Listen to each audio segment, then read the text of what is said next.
One, it is on. President Trump will have to play an away game. He'll have to let President Joe Biden select the referees. He'll have to let the home team set the rules.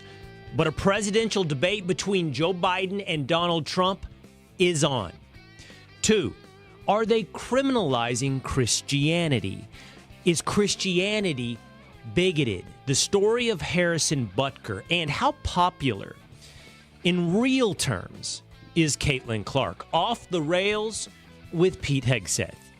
And three, Congressman Russell Fry on how he intends to impose some level of order on the chaos that is college athletics. A federal bill to begin to give structure to the NCAA and name, image, and likeness.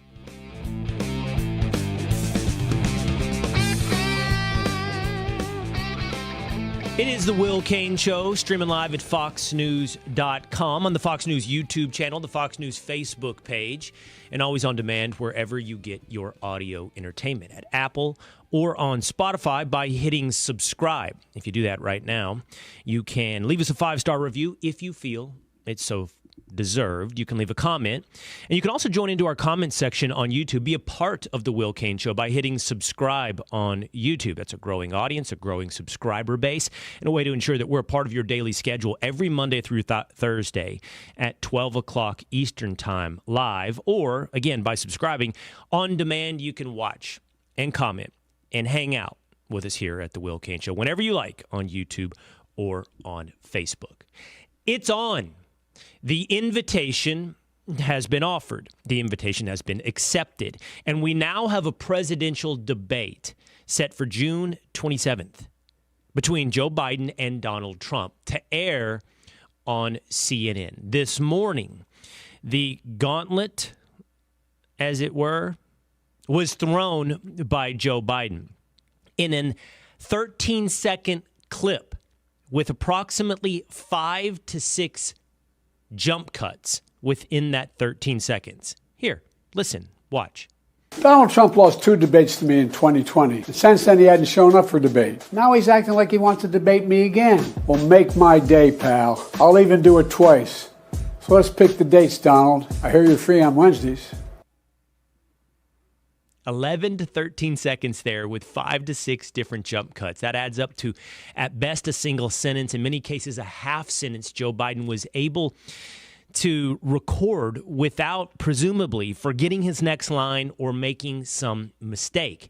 Literally, that is a cut every 2 seconds. Now, how are we to believe that is going to translate into the ability to debate, to ad-lib, to think off the cuff, to be vigorous, to be alive in a debate against Donald Trump? Let's break all that down, plus much more, by going off the rails with Pete Hegseth. Story number one. He is my co-host at Fox and Friends Weekend on Off the Wall, on Off the Grid, which we record on Fox and Friends during the weekdays, as we did just this morning on Fox and Friends, and now Off the Rails here on the Will Cain Show. What's up, man? What do you think? This is going to be an away game for Trump. It's not only going to be on CNN. Joe Biden has rejected the Presidential Debate Commission, I believe. He's going to go ahead and let CNN make its own rules. The rules, by the way, Pete, include no live studio audience and Donald Trump's mic being muted, when Joe Biden has the floor. This is, I don't know if there's a win here for Donald Trump. Well, the win is getting Biden to debate him. I think that's why he jumped at it so quickly. Biden agreeing to do this is only a reflection of the weakness of his campaign. He doesn't see his campaign is weak. His poll numbers are weak. He is weak. So he puts together a highly edited 13-second, I'm coming after you, Donald, to try to look strong in the moment of his greatest weakness, which is, let's have the debate in June. By the way, Will, they just announced they agreed to a second one, September 10th, ABC. So now both of them are apparently locked. Both are away games. But the idea of a June debate is, well, if he really does kick the bucket, then hopefully voters can forget about it. And you think he'll agree to the second one if the first one's a disaster? He'll push that one aside too. And by not being a part of the presidential commission, you're not a part of the process, which means everything is ad hoc. It's just a negotiation with the Trump camp and the television studio that's hosting the debate. You cut all that other red tape out of it. So it's a reflection of weakness. I think Trump, listen, we'll debate this a lot, and we're all kind of taking this in real time. He'll take it. Listen, you can cut his mic. He'll still talk. No studio audience, doesn't need one. Debate, moderator is going to be biased no matter what, so he can play off both of them, play off the bias in the media and the incapability of Biden. Biden still has to talk, and that's what Trump wants. I'll take it. I said I'd debate you anywhere. If you say anywhere, anytime, whatever, anything, then you better take it when it's given, and he did, and we'll all be watching. It's going to be great. This was all very WWE. Everything from this morning leading up to the announcement of these debates felt scripted. So Joe Biden puts out his video, which again was pre-produced and edited, and Donald Trump even responding in record time seemed to be followed directly by a confirmation that the debate would be on CNN, and they had certain rules already in place. Now, in order for that to take place, they would have had to negotiate some of these rules. Donald Trump would have had to accept some of these rules, and CNN would have had to put together a press release. And you and I know very well that doesn't happen in 10 minutes. That goes through several drafts across many desks. And so everything that happened this morning, Pete, it wasn't actually a negotiation, offer and acceptance in real time. This was very WWE. Not at all. Absolutely. In fact, Axios put out kind of a sneak peek thing here, and it said the Biden and Trump campaigns have been back-channeling conversations about cutting out the commission for a long time. You know, the other thing they want to cut out really bad, both sides, RFK Jr. They don't want him on the debate stage. So I think by making this a arbitrary set of parameters with individual networks, apparently CNN is saying they're going to say 4 polls over 15% is what would qualify you to get on the debate stage. Kennedy has had 1 poll at 16% recently, so it's not like it's outside the realm of possibility. But I do think they'll try to find a way to box him out. Neither camp wants him there. I'm not saying that's the way it should be, but they want a binary choice. They don't want the Ross Perot on stage, stealing oxygen, punching both of them, changing the debates and taking it in odd directions, taking the spotlight off of Joe Biden or distracting away from it. So that's the collusion here between the campaigns. Fine, we know Biden has to debate. He's behind. If you're behind, you have to submit yourself to that. But yeah, definitely WWE. Scripted. Let's go. Well, to the point of Joe Biden being behind and all of these rules and all of these accommodations being a sign of weakness, Nate Silver, Pete, who's never been accused by anyone sane of being on the right, tweeted, so Biden wants 2 debates instead of the traditional 3 and also wants them much earlier, which makes them less impactful. It's consistent with his strategic incentives, which are that he can't be seen as ducking debates, but he's not particularly confident he'll win. If you're confident that you'll win the debates, you'd ask for 2 early debates in addition to the 3 late ones, at least as a bargaining position. He said, and this is also the campaign and the candidate who's supposed to stand up for norms and traditions, and now he is ducking this tradition of the debate. That's a great point. And then he posts the letter that the Biden-Harris administration put out announcing the president will not be participating in the Commission of Presidential Debates. This is going to be the first time, as you pointed out, it's directly negotiated and aired with mediators, first CNN and then ABC. And look, I understand on the other side is while this is a projection of weakness, Donald Trump's position is a projection of strength. I mean, he is confident that even with an away game, even with rules that are probably going to be rigged against him or unfavorable, even with moderators who will be anything but objective, that he can go into an arena and beat Joe Biden. Do you think there is, and I always like to play devil's advocate with myself, Pete. I understand all of that. Biden is so incredibly weak, he can't record a 13-second video without at least 5 different cuts. But has Trump given too much away? Like, is there something, if you give everything away in this particular forum, can Joe Biden come out with a win for independents who might just need to see competence, a lack of frailty, just a very low bar of performing and appearing present at the debate? The answer is yes, it could backfire, of course. I mean, if they find the right cocktail of ingredients for Joe to jack him up and he's able to fight to not even a draw, just a not a massacre because the expectations are so low. And then he, somehow is able to score a point or two here on an issue here. I just don't see that happening. And if you watch Trump right now at the top of his game, as capable as he was 7 years ago, going up against Joe's diminished ability, it's not even close. And the Trump campaign is actually getting something it wanted here. The Presidential Commission on Debates wanted the debates to happen mostly in late September and October, when a lot of early votes had already been cast. And you could argue that Biden would benefit from a really late debate because most of votes would be banked already for him or for Trump. So moving it up to June and into September puts it before almost any state does any early voting at all. I think the September debate, that new news about one in September 10th, is really important. Either one could have an opportunity for Trump to, or both, Trump to wipe the floor with him. But you see Biden surviving both and looking good in both and not having a sort of blue screen of death, complete meltdown moment in either.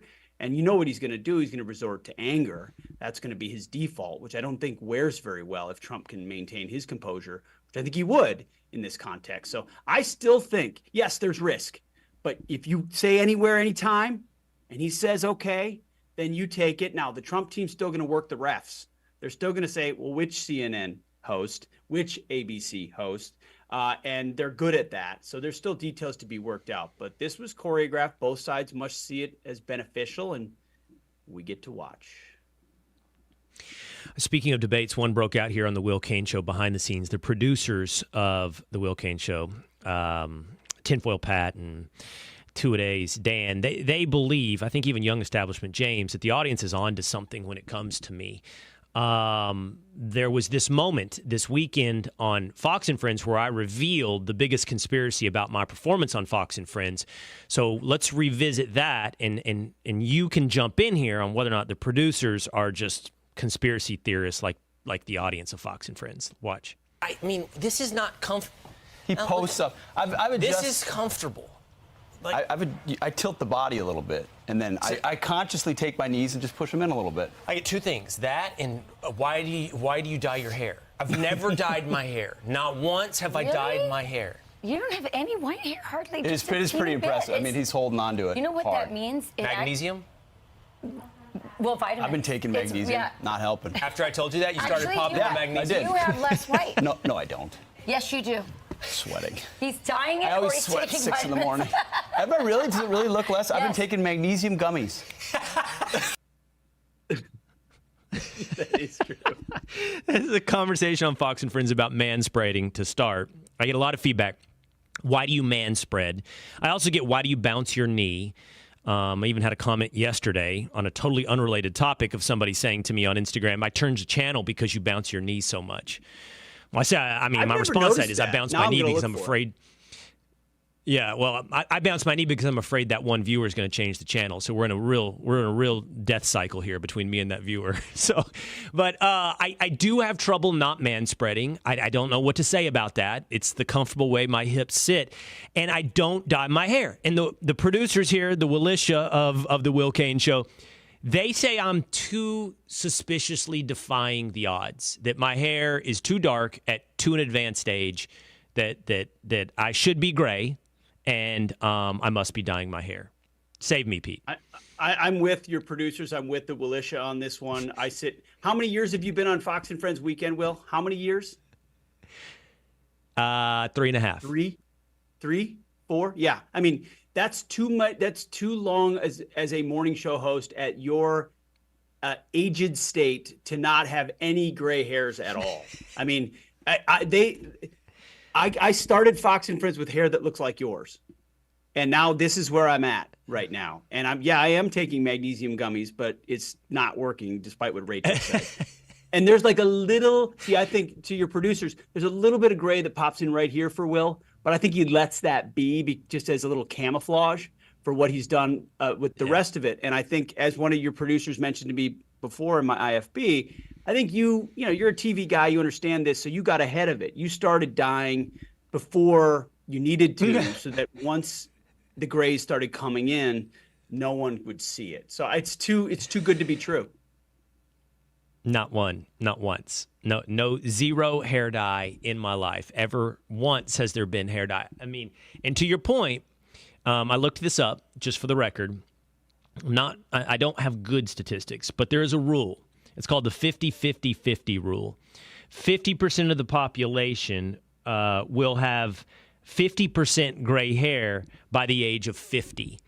Now, there's also stats that say the average person starts to gray, the average white guy person starts to gray in his 30s. Average black guy, for what it's worth, starts to gray in his 40s. I just did this quick NIH study, and we know that's solid rock gold. So whatever's coming from the NIH is vastly above average. Not gray, it's gold. You're vastly above average. I'm just above average. I'm not. This is not it's not as absurd as one might think. And the things that make you go gray are lack of sleep and stress. And I will say it's happening. Fox and Friends is getting me. And by the way, Pete, I got to talk to you. They've got me scheduled for 2 nights of 4 hours of sleep this week. And I've said to them, I'm too old to be getting 4 hours of sleep 2 nights in a row, But why are you submitting? You must be submitting yourself to some sort of a voluntary activity the evening before, which I feel like would be your fault. Yes, one being Fox related, the Morgan Wallen concert on Friday night, and then have to host the next morning. And then that morning, Friday morning, they want me at pickleball in Fort Worth with Steve Ducey. And so, I'm like, guys, I'm going to be up at 4, and I'm going to be up until 11, and then I'm up at 4 again. And then I kind of want to go to the American Country Music Awards on Thursday night, but now I'm debating that. I can't really do that because that's 2 nights in a row of 4 hours sleep, and I'm too old for this, and I'm going to be gray like Hegseth. I mean, throw in a Mavericks game, and it's like your own personal Iwo Jima. Like, how are you going to do it? I have no idea.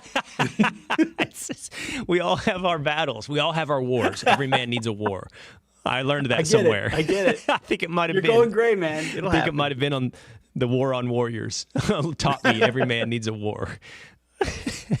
All right, so I think this is a legitimately interesting question, and I don't like to leap from the highest cliff first, but the war on Christianity. So it's actually hard to kind of escape this. So Harrison Butker, the kicker for the Kansas City Chiefs, gave a commencement address at Benedictine College, which is a Catholic college. And he talked a lot about some different things he believes about culture and society and religion. Let's listen to a little bit of what Harrison Butker had to say at Benedictine. While COVID might have played a large role throughout your formative years, it is not unique.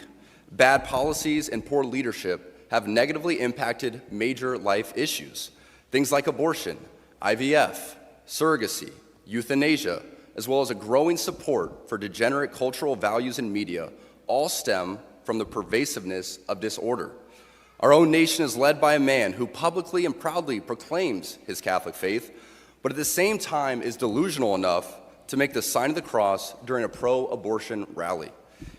He has been so vocal in his support for the murder of innocent babies that I'm sure to many people, it appears that you can be both Catholic and pro-choice. He is not alone. He's talking there about President Joe Biden. He did also go on to say, Pete, I think it is you, the women, who have had the most diabolical lies told you.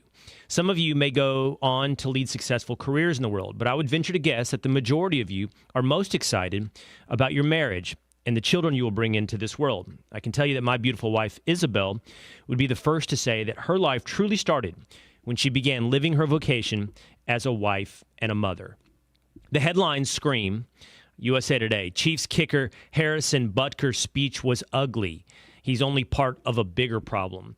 The Athletic, Pete, owned by the New York Times, wrote it up and said Chiefs kicker Harrison Butker says Pride Month is an example of a deadly sin during commencement speech. He did talk about Pride Month. He said, I'm not talking about, he said, you need God-centered pride, not the kind of pride we celebrate in June, which is a sin.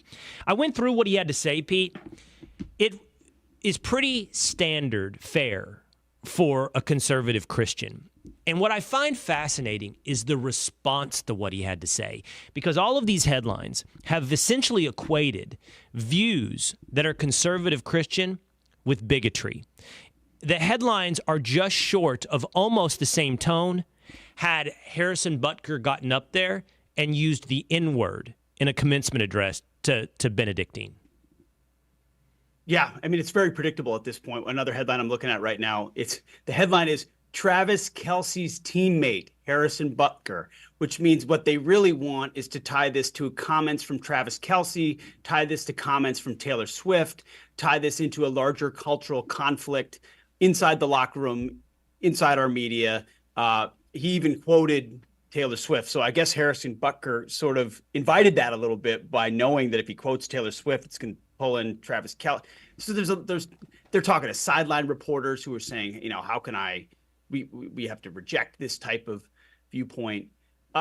First of all, I salute Harrison Butker for having the courage to speak up and defend his Christian faith to a very conservative, conservative Catholic audience and a commencement address that actually took on real issues, didn't laud them with platitudes, but simply said, you're entering a really dangerous world that rejects most of what you think and feel. And it took a lot of us a long time to recognize that things of this world that were sold to us are empty and vapid.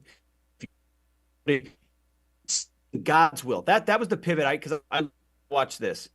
If you're actually seeking God's will in your life and not the world's will, everything changes. And that's the biggest change for anybody who's truly trying to seek God is, am I seeking God's will or my will? And how do I determine that? Well, I go to his word. Oh man, you go to his word, there's a lot of things in there that clash with what the world says is right. And he emphasized a lot of those things in his speech, which means that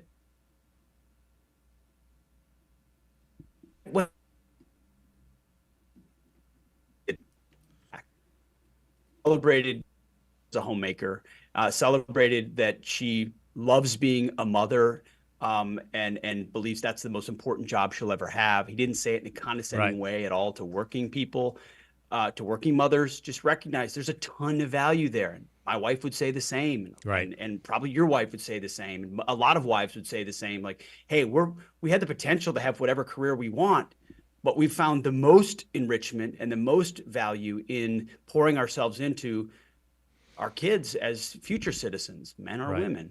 So I salute him completely. I think he should stand strong in his convictions. It'll be very interesting to see what the Kansas City Chiefs do. They shouldn't do anything, by the way. They should just say he's entitled to his own beliefs. He's a private citizen who has his faith. And, he's a great kicker, so he's on our team. But the blowback is predictable, and he knew it would come at him. I salute him for giving it anyway. This is what Christians need to do. Say, we believe this for real. We want to live this way, and therefore we're going to speak the truth, regardless of where the current cultural winds are heading. So I love that he gave the speech. We started to have a little bit of trouble with your connection there in the middle of what you had to say, but we picked it back up and understood everything you had to say there, Pete. But I guess for me, the thing about it is you can have a disagreement with Harrison Butker, but what I find fascinating about the reaction is this movement towards what you said is true. He didn't say anything hateful. He said, basically, certain things are a sin under my religion. Sin and hate are not one and the same because every man is guilty of sin.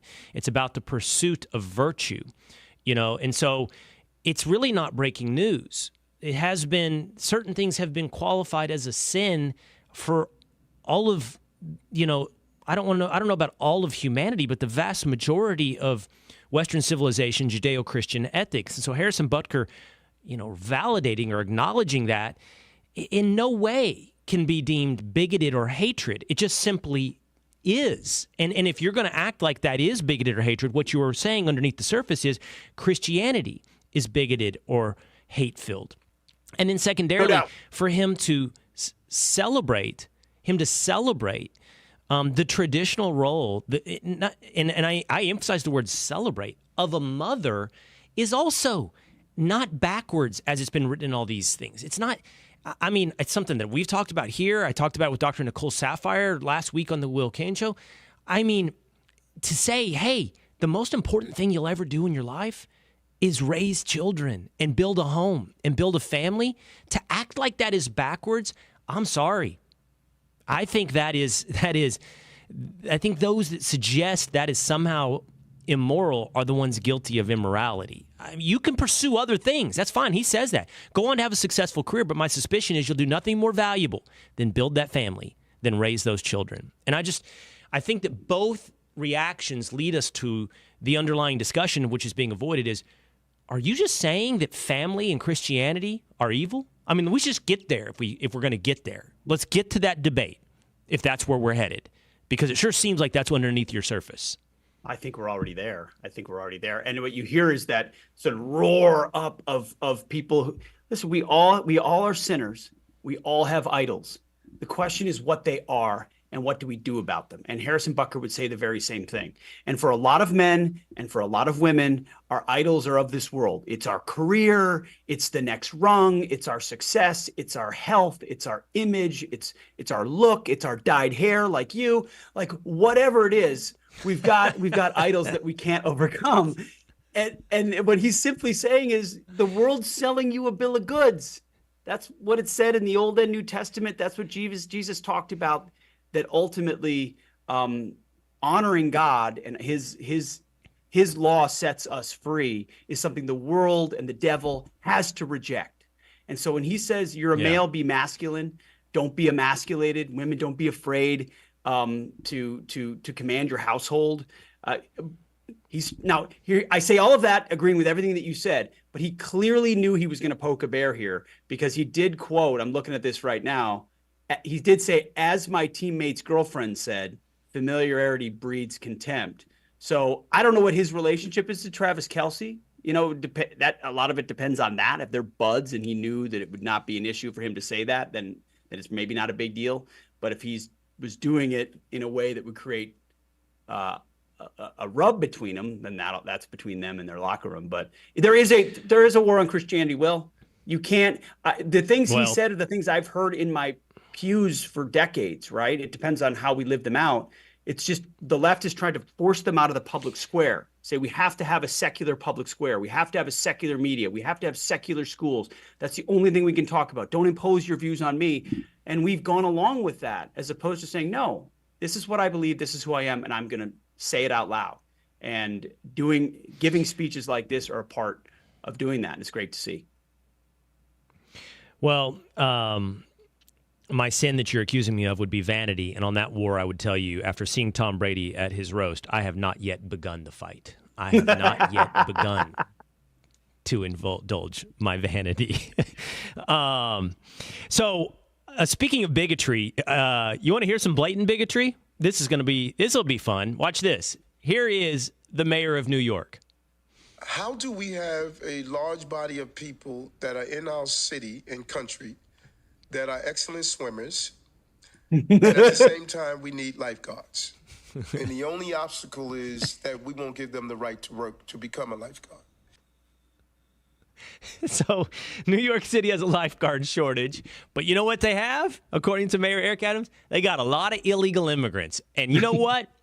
They're good swimmers. Now, Pete, and so problem meets solution. Pete, I'm sitting here trying to figure out, what's he doing? Like where did this comment? This is an interestingly bigoted comment. Like, I'm trying to figure out where he got this. Is he saying, like, is he doing a Cuba thing? Because they don't swim from Cuba. So then that takes me back to the Rio Grande in Texas. And he's saying, what evidence does he have that illegal immigrants are strong swimmers? The Rio Grande? Are we getting back to that? Like, what are we doing here, Mayor? Yeah, I think it's a Rio Grande comment. I don't know what else it could be. I also, I mean, he's going, they got here somehow. They head across a body of water. They must be good swimmers. First of all, like, what a rookie move. What a rookie. We forget how many of these politicians are just rookies. They're just in front of a microphone. They're bad at it. They have stream of conscious comments. They take private conversations and make them public, but they don't understand where the guardrails are, and they're not that smart. And I think Eric Adams on a lot of occasions fits that.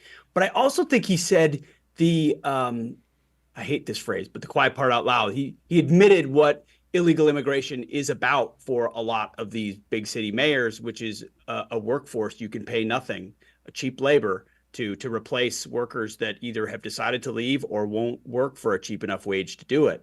So that's always been a huge part of this. The reason he's making these comments is he's begging for work permits for all these illegals that are in his city, wrecking it, but he can't get it because it's unlawful. And he needs lifeguards. I'm just going to leave it right there. There's nothing else to say other than he's an idiot and has maybe seen. I'm going to start a segment.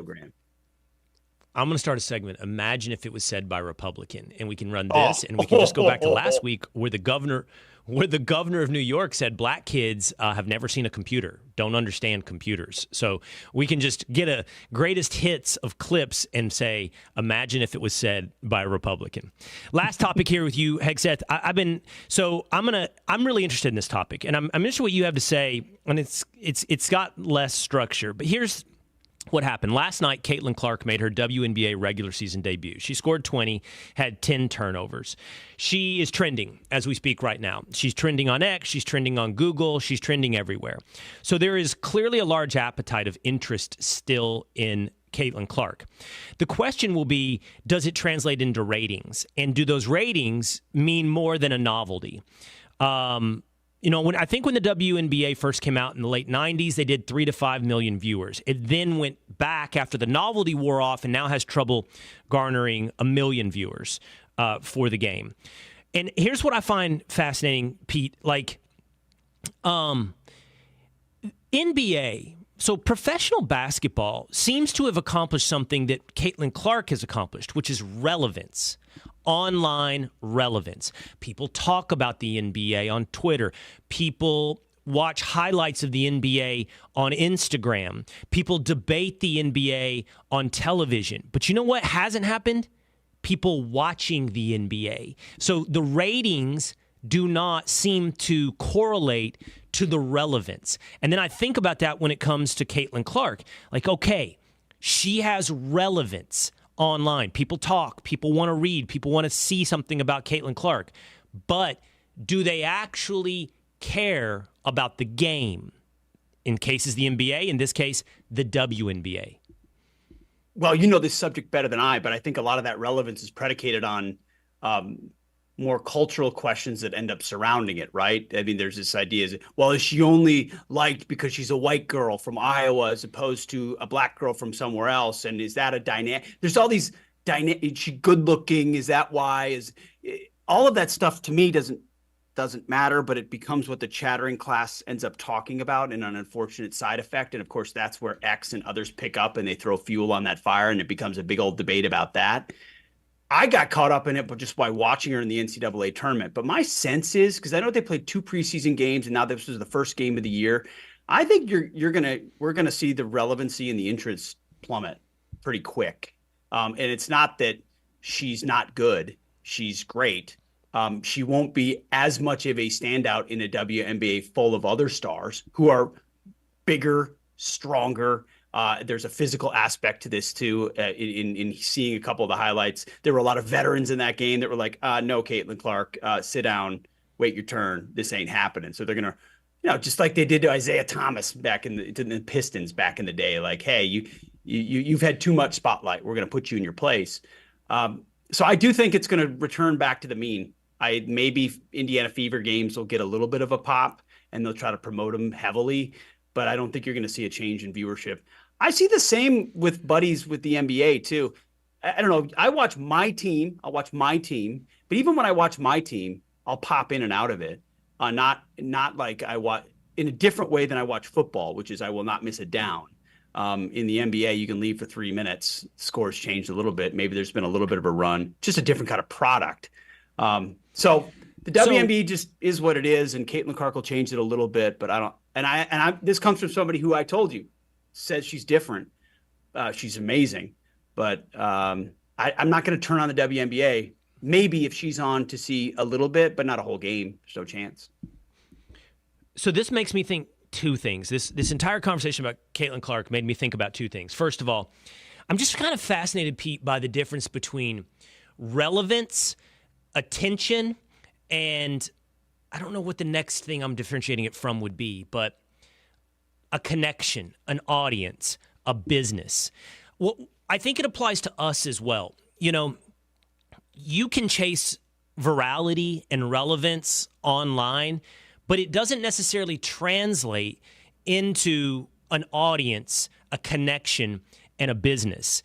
So I think that's what's happening to the NBA. You see it in politics all the time, by the way. People do what we do, right? Oh, that person is a big influencer on X, but that person doesn't have a true connection to a broader audience that has added up to a business. And this is how I apply it to the WNBA or the NBA. I think a lot of people are reading about Caitlin Clark, and then I think a lot of people are consuming the NBA through social media, but don't actually watch the product. And that's not good for the NBA. They have to watch the product. They have to watch the game. That is the business in the end. For television rights, for advertising, that's what feeds it. And so whatever is happening in the attention world hasn't shown a direct connection to the offline real world of including simply who's putting butts in seats and who's tuning in on television. That's one level. The other level is what you brought up, the NBA. Like, I'm not even sure how good of a watch it is. Right now, I'm watching the NHL and the NBA playoffs at the same time, right? And I'm going to tell you something. The hockey playoffs are more entertaining. And it seems to me, my theory is you've got two different types of basketball games. This is what happens. One of these two games is what you get in the NBA. You get a blowout. That's one thing you get. Or you get nothing matters until the last 7 minutes. The first 3.5 quarters do not matter until the last 7 minutes. You get one of those two things. So, like the Mavs the other day, Pete, and I know you're tuned into the Wolves, but they dominated the Thunder. They were up. It was getting close to 20 points. And as I'm watching it, I'm like, doesn't matter. None of this matters. There will be a run. Something will happen. This will all even out. And what's going to happen is this thing is going to come down to what happens in the last 7 minutes. And I think both of those outcomes, blowout or it doesn't matter for 3/4 of the game, aren't good for actually building your business of having someone connected to your product of watching the NBA. Agreed. The favorite game I watched of the Wolves this year was one where I was in London. I couldn't watch the game. It was off time zones. So I had to go to bed. There was no chance. And I watched it on Instagram, and I have not had more fun than watching the game on a splice of 25 clips on Instagram from the Wolves feed that brought me great joy. And the other thing is, I think time matters. Like, I didn't watch last night's game for the Wolves because it was on at 9:30 p.m. Central Time, 10:30 Eastern Time. I'm not going to watch it. I'm going to go to bed, and I'm going to wake up in the morning with my fingers crossed and watch them lose again. But so I don't know how you fix that or change that. I do think, by the way, the Caitlin Clark thing, just one more thing. I don't know how they go from a whole collegiate season straight into the WNBA. I think that's going to be a factor. Like, that's not how it works in NBA basketball. You get a little bit of time. Like, I think she stepped straight off the court, the national championship game or whatever it was, semifinal, and was immediately practicing for Indiana, and that's going to have a cost. You understand the business side of this stuff better than I do. As a fan, you're right. There's just some NHL hockey, incredible. I just don't follow anybody, but when you watch it, the action never stops. And sports where action never stops draw your attention. And in the NBA, there's just a lot of breaks and a lot of stops. And you're right. Nothing matters really until I know that moment in the game. It's like, okay, here we go. Now I have to watch. Right. And if you don't make it to that point, it doesn't matter. Yeah. So the long and short for me is I don't know that Caitlin Clark's relevance is all going to add up to anything that matters for the WNBA. I could be wrong. We'll see. We'll see. Oh, it's going to take a period of years to see if those ratings are more than a novelty.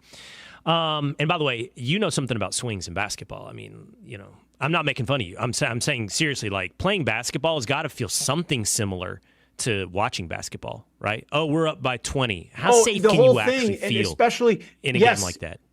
Keep it. Hey, all we got to do is keep it close. That's the whole, you realize pulling ahead is important and great, but it's not always as beneficial as you think. Just keep it close and then close out the game. You're right. It's a feeling you have even on the court. There's no way they can avoid it in the NBA where they play 82 games. How could you not? Right. All right, there he is, former Princeton basketball star and my co-host of Off the Grid, Pete Hegseth. See you, brother. See you, man. Thank you. All right, coming up, by the way, we'll just keep this going on some of the chaos in sports. I'm going to have Congressman jump on to tell me about a bill he's introducing to introduce some order to the chaos that is the NCAA and NIL. But next, let's talk about this. As we head into a presidential debate, we'll continue to analyze what is the win for Donald Trump as an Axios report says the United States is going back to something that hasn't been seen since the 1950s and 60s, and that is re-segregated schools. Is that unavoidable? Is it an unavoidable condition of humanity? Next on The Will Cain Show.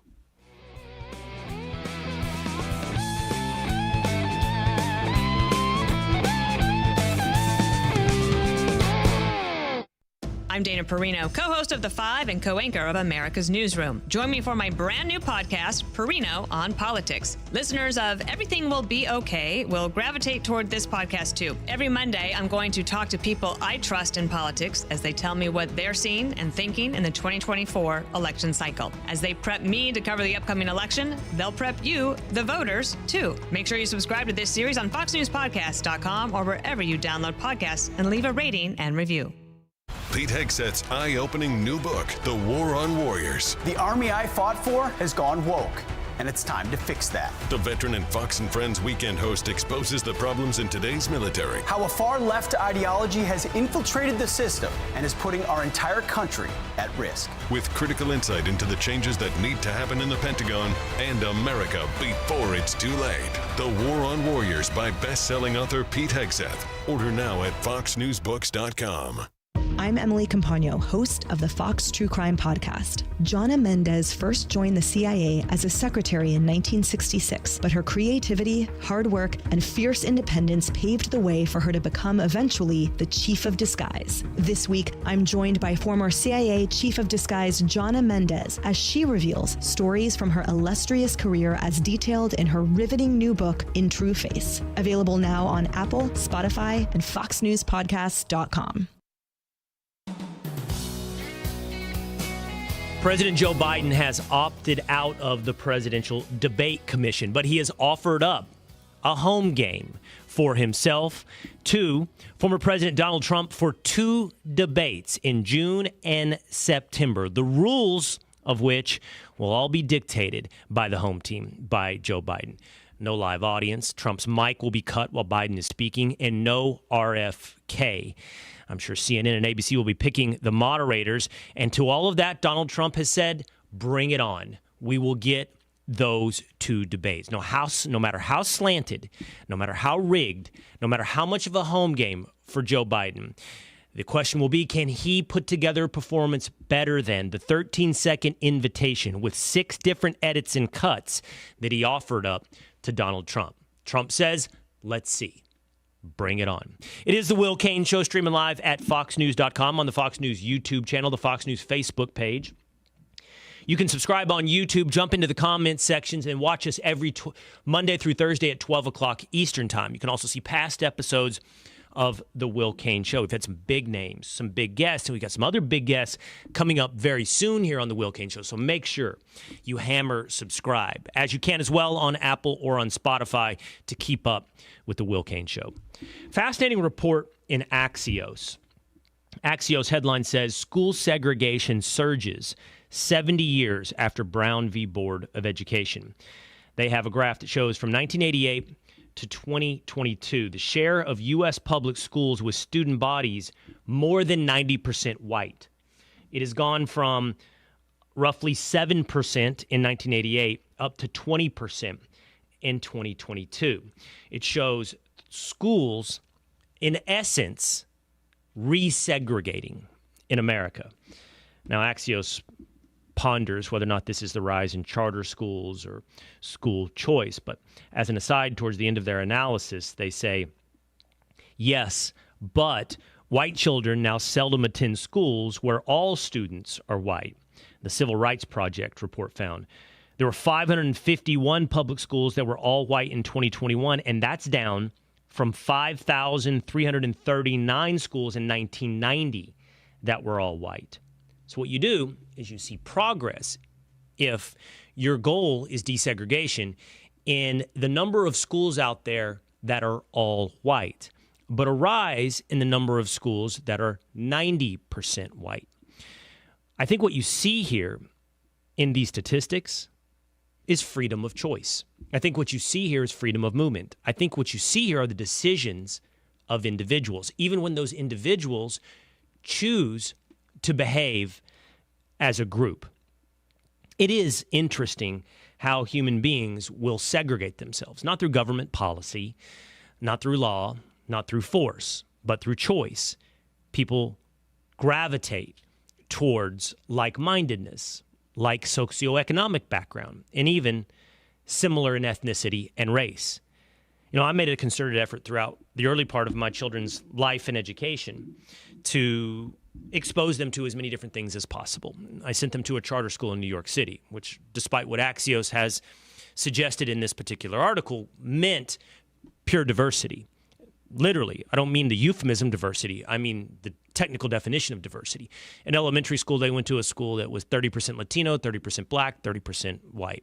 By the time they got to middle school, they were minorities in schools that were overwhelmingly Black. I'm talking about they were down to, 5% of the population. But the interesting thing about this, one of the things that drove my children towards being a minority in their school system was that they were very dedicated to soccer. So the athletic programs within these schools drew us and created, quite honestly, a brotherhood. My boys were surrounded by boys of different backgrounds from them, a lot of them children of African immigrants, very good at soccer. From first grade on, they knew these guys. They'd been to battle with these guys. They grew up together with these guys. And I just remember at some point looking up at a social gathering, because we still are, friends and families very close, in some ways help, co-parent. And looking up and seeing the kids self-segregate. No maliciousness, no hatred. It just happened. And that's what happens. I love sports. I think the locker room and these kids being in sports together is one of the best ways possible. Sports is one of the best ways possible to break down barriers because you have a common purpose and a common goal, united in battle, human beings beyond their superficial differences. But, do you think that means that locker rooms aren't segregated? They absolutely are. Now, it's not by rule of law, it's not by iron fist, and it's not uniform, Yes, there are black guys that hang out with white guys and white guys that hang out with black guys. Yes, there are Latino guys that hang out with black guys and white guys that hang out with Latino guys. Yes, it happens. But on the average, what's interesting is human beings self-segregate. I don't know, in pursuit of comfort, in pursuit of familiarity. And it's not always going to be the case, again. But I promise you, go into any football is a pretty diverse sport with a large sample size, 90 to 100 guys, 83 scholarships in college, in the NFL, another, 53-man roster plus practice squad. And you're going to find pretty commonalities about who hangs with who. And so you ask yourself, why? And then you ask yourself, is that bad? And you ask yourself, is that bad for society if you start noticing it in school systems? I don't know the answer to that. I know that individually can make those choices, and I did, about what I thought would be good for my kids. And I've made other choices at different times in their education in life. Now they go to a school that is not as diverse. I just think that you look at people, and at some point you have to understand human nature and not, A, overly try to engineer it, and B, indict the motivations, which, by the way, this self-segregation, these weren't driven by the white side, weren't driven by the white kids. I'm not saying it was always driven by the black kids or the black side. I'm just saying it's like this thing that just happens. And you can put measures in place like growing up together, going to school together, being brothers on the battlefield that do break it down. But there is an essential element to human nature that we've seen over time that could be wrong for you individually, could be right for you individually. but just is a recognition of reality. And then once we recognize that reality, we can ask ourselves, not only can anything be done, but should anything be done to engineer these populations? It's just, I think as always is the case, we're better served understanding humans than trying to control humans. Control will be what Joe Biden has on that debate stage. He gets to pick the rules, the home, the moderator, the microphones, and I'm going to bet you he has some control over the questions. And Donald Trump still says, bring it all on. Maybe we'll ask Congressman from South Carolina, Russell Fry, about that, but we're definitely going to ask him about his new bill designed to provide some order to the chaos that is name, image, and likeness, NIL, and the NCAA. Next on The Will Cain Show.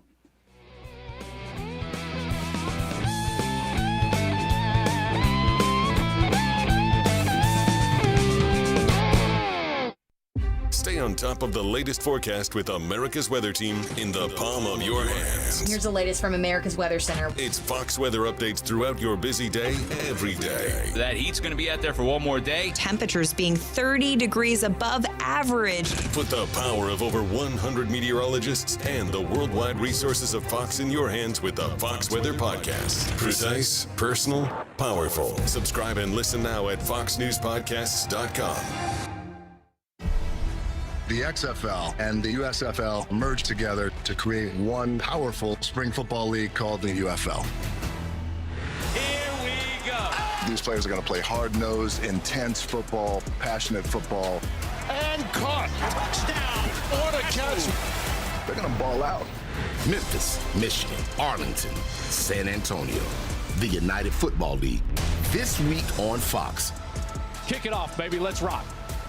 It's time to take the quiz. 5 questions, 5 minutes a day, 5 days a week. History, pop culture, science, sports, civics. How much do you know? Let's find out. Who was the first person to walk on the moon? Jackson or something? Neil Armstrong. Take the quiz every weekday at thequiz.fox and then listen to the quiz podcast to find out how you did. Play, share, and of course, listen to the quiz right now at thequiz.fox.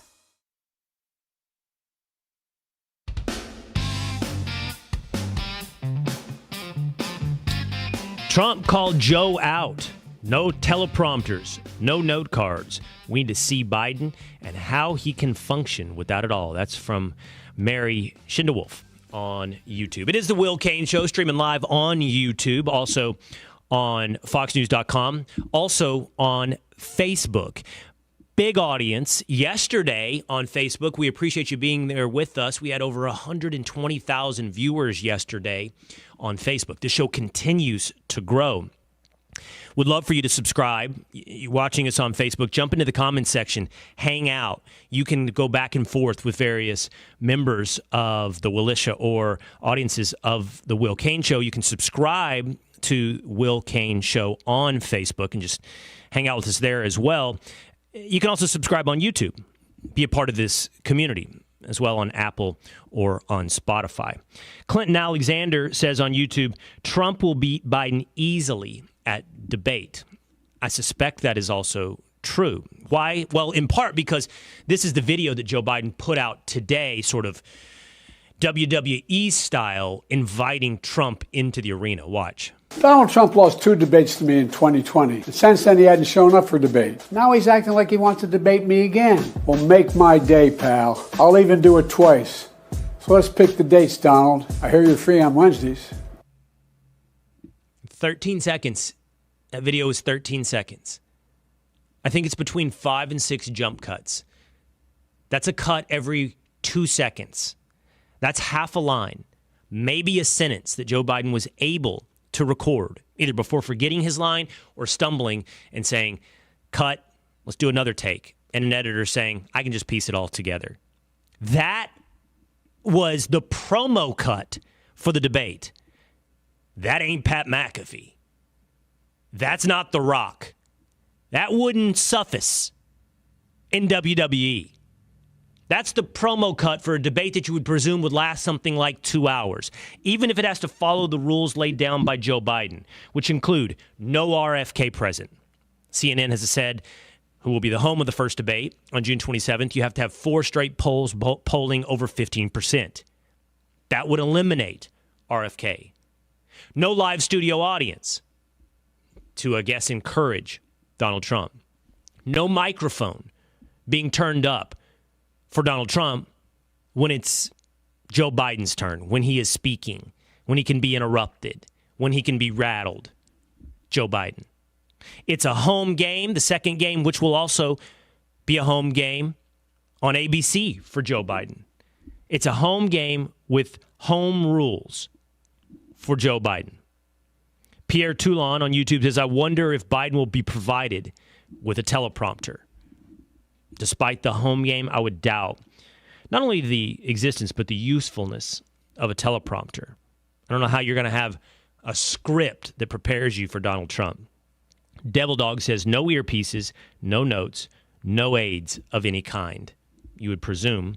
As someone who often wears an earpiece, you can see it right here if you're watching me on YouTube or on Facebook. And often when you see me on Fox and Friends, I'm going to be honest with you, there is limited usefulness. I know we've always had the conspiracy about people saying something has been fed into your ear. There is limited usefulness to that idea because it's just hard to fracture your attention. It's hard to listen to someone speaking over here, in that case your debate opponent, in that case Donald Trump, and listen to someone providing you instruction, in that case a producer, an aide, giving you information here into your ear. You end up splitting the difference and doing poorly at both. The best that can be done, I'm telling you this from experience, if someone gets in your ear and gives you one quick instruction. For example, I was given an instruction just moments ago, hey, Congressman Fry's not here. He's not ready. So, fine, I can move with that. But I couldn't have someone giving me like full-on sentences, full-on paragraphs. Maybe a factoid. You could maybe feed someone a factoid, a stat in real time. That would work. But I'm telling you, look at Joe Biden. Does that look like a man that could juggle? Does that look like a man that could maintain a lot of balls in the air? Something coming into his earpiece, dealing with Donald Trump, preparing what he's about to say, all the while listening? I don't think so. Finally, Deborah Young says, I'll have to watch CNN. Ugh. Yeah, I guess that's the case. You'll have to. Their turnover to CNN. The underrated skill, I think, in anything that involves public speaking, I truly believe this, whether or not it's debate, whether or not it's an interview, whether or not it's a conversation, the underrated skill is listening. It is, can you be someone who knows what they want to say, can formulate a thought, while also still listening to the information being presented to you? Across a desk with an opponent in a debate.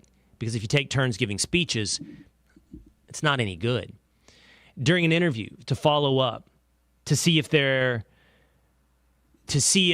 said anything that's an open door that you might want to go through. In a conversation, to be curious, to have a ping pong game of a back and forth. You ever had a conversation with somebody where you're like, what's wrong in this conversation? It's not going back and forth. Oh, they're not listening what I have to say. I think it's not only the most underrated, I think it's the most important skill in public communication. Listening. It looks like we are going to have, as I just got instruction into my ear, that Congressman Russell Fry of South Carolina is sitting down right now. He represents the 7th District of South Carolina, and he is looking to help bring some order to the chaos that is the NCAA. The NCAA is the subject of a $2.9 billion suit right now, and there are absolutely no real rules when it comes to NIL, most notably when it comes to college football. What governs it? Well, perhaps Congress can help give us some answer. Congressman Russell Fry joins us now on the Will Cain Show. Congressman, thanks for being with us. Great to be here. Thanks for having me. So you're introducing this bill, which I think was going to extend some liability protection to the NCAA. First, just give us the landscape in your mind that requires Congress to act. Why does Congress need to help sort out what's going on, primarily in college football, but across the NCAA? No, great question. I think if you look back at the history of this, right, the NCAA prohibited players from ever receiving any money for their services or their play at a university. I think that was too restrictive, and certainly the Supreme Court, thought that was the case. They said that the NCAA engaged in any number of activities that were too restrictive, and they opened it up. And so now the pendulum has swung completely the other way, that it's almost like the Wild West. And when the NCAA and the universities and the players and the conferences try to create a framework in which players can make money, which they can play, and that there is kind of a uniform system from state to state, they're often sued. And so you have lawsuits pending right now. That are student athletes considered employees of the university?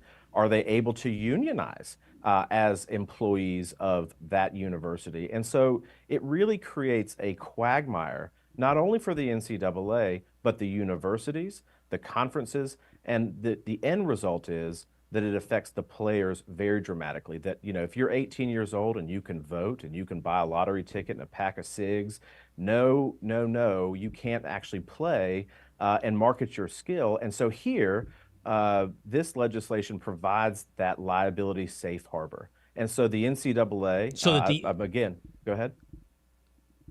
So that the NCAA can create a uniform set of rules without being sued for antitrust violations? Correct. I think that's important too. The end result of this is that the NCAA and the universities who provide these sports, you're going to have people making financial decisions within the college sports arena saying, well, we can no longer afford to have this sport or that sport because we are now on the hook for billions of dollars in legal fees and judgments or settlements. And so that's just not good for college athletics. Everybody who's a fan of college athletics right now thinks that this system is unsustainable. And so the best way is to provide some oxygen. And the best way that Congress can provide that oxygen is to stop the legal attacks that are going on and allow people to set up the system that works for the players, the families, the conferences, and the universities. There is, most people believe what you just described about the state of college sports right now, that it is the wild, wild west. I was actually reading the other day, I'm very plugged in on this stuff and keep up with it on too much of a daily basis, but some of the executives, the rich donors to the collective saying, it's not the wild, wild west that everyone portrays it to be. In essence, what they were making the argument for is that a market is beginning to coalesce. And within that market, certain standards of behavior are starting to solidify. There'll always be outliers, I know, and I've heard about some schools who are offering up, for example, ridiculous amounts of money, which is way more than some other schools that are much more competitive, by the way, when it comes to what's happening on the field, at least for the time being and for most of history. But the argument is we don't need someone to step in from the top down, be it Congress or the NCAA, to give this some coherence, to make it not the wild, wild west. A market is beginning to make it something coherent. Well, I don't necessarily know that I agree with that wholeheartedly, because every time that schools move, of course, state legislatures have been trying to do NIL legislation for years. In my home state of South Carolina, when I served in the General Assembly, we passed this many years ago, and every year since then, like every other state that does, they suspend it. They actually suspend the law because, again, the framework, this foundation on which college sports rests, shifts every single day. And so if we're going to have a uniform set of rules like NASCAR or like the PGA or the NFL, you need to provide some oxygen that allows these entities, these parties to come together and figure out those rules for all of college sports. Is the NCAA, who is the beneficiary of this in your proposed legislation, the beneficiary of liability protection, is the NCAA necessary? So you bring up those other institutions, the NBA, the NHL, or NASCAR. there's a growing sentiment that the NCAA as a regulatory body is losing its relevance, is dying as we speak. And it may be at the hands of college football, that the biggest college football programs simply opt out of the NCAA. Now, that may make the NCAA still important to some of the other non-revenue generating sports. But I'm just thinking, I'm not suggesting that your law is unnecessary or bad, but I do think you are at the forefront, Congressman, of something that is almost hard to understand, even for me, probably even to some extent for you. And I just wonder if we're at a stage where we understand enough that we can begin to see how it will make sense, how it will organize. And because we can't, we look to the past and we say, well, it's the NCAA. I'm just wondering, are we trying to use a horse that's, if not dead, already walking on his last legs in college sports? Well, just briefly, I want to correct something real quick. It's not just the NCAA that would have this shield. It's the universities themselves, which I also think is important. These universities are often funded with public dollars. College sports are perpetuated under Title IX of our code, and so that you have men and women's sports, you have people that do swimming, wrestling, any number of activities on these campuses. And so at the heart of this, and when I started my discussions, it wasn't with the NCAA. It was actually with Coastal Carolina University in my district, the University of South Carolina, Clemson University. These are the schools that are also very concerned about this ever-moving, endless supply of lawsuits regarding this activity. And so again, what college sports ultimately does is you or I's guess. What is really important to me is that you preserve college sports in general for the student athletes themselves, and that these universities and their athletic departments aren't bankrupt by judgments and settlements, that they can continue to have these programs. So just really quickly, a couple more based out of curiosity. So the NBA, for example, doesn't have liability protection, right? But what they have is a collective bargaining agreement through them and their labor pool. If we extend to the university or the NCAA liability protection, is that in lieu of a collective bargaining agreement? Like, I'm just trying to figure out, is there a way this can take shape without it having to be done through the use of government? If there's no other answer, then okay, that needs some regulation, But without regulation, how else does this achieve some level of organization? Well, it's just as a fundamental purpose. I believe that the less government is better generally. And what is important is that the universities themselves, the players, the NCAA, or these conferences actually have the ability to shape their own framework. And so this protection, I think, is really important. It's an important component of that. Again, the heavy hand of government, we need to be very mindful of, and there's certainly a space for regulation from the government space just broadly, maybe not necessarily here, but it's really important that you allow them to create the rules in which they're all going to be governed under. That's important to college sports. That's certainly important to the fans and the players themselves, and that's why I'm pushing this legislation to give them that opportunity to create this framework in light of the recent Supreme Court case that allowed college players to be paid. Well, Congressman Russell Fry of South Carolina, we appreciate you coming on the Will Cain Show and laying out how you see this necessity and how you see this proposed bill satisfying that necessity in college sports. We want to be a place where you can come and give it a little more color and understanding. And we appreciate you doing that today here on the Will Cain Show. Thank you, Will. There you go. Congressman Russell Fry from South Carolina. It's a difficult subject, and it's difficult for me to know what the right course of action is going forward, because I said it here on numerous occasions. I mean, an earthquake has hit college sports, an earthquake. And I don't know. I don't know what the building code should be in bringing it back, what has already been destroyed. But there's no doubt about it. An earthquake has hit college sports, NIL, NCAA. All right, that's going to do it for today here on The Will Cain Show. Again, hit subscribe, Apple, Spotify, YouTube. Leave a comment. Come hang out with us. We'll see you again next time.